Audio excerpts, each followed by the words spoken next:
So yun guys, mga nagtatanong kung paano natin i-permanent yung natin, mga free trial teams dito sa bagong update na team store natin. So open natin yung team store. So mabilisan lang ito, pasunod na lang. So una, piliin natin yung teams na gusto natin, yung may free trial. So sa na ito, try natin itong Black Wild Lion.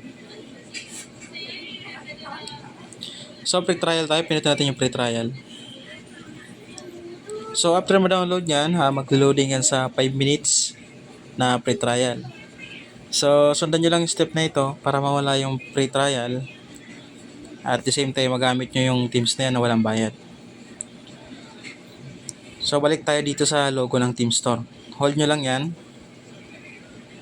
So hold. So click nyo yung na icon sa taas sa unang yung information niya. So dito sa taas, may kita nyo yung sa kanang bahagi ng click nyo yung 3 dots na yan. So click. So uninstall natin yung updates.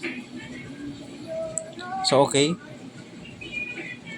So dito tingnan nyo sa storage usage. Punta tayo sa storage usage.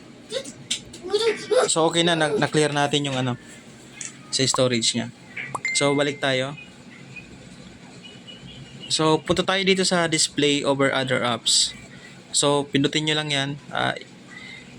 I-off nyo lang yung na yan. Yan, okay na yan. Tapos close nyo lang yung mga na-open nyo. So antayin nyo lang yung na yan at permanent na yan. So ano na yan, effective yan na ginagawa ko yan.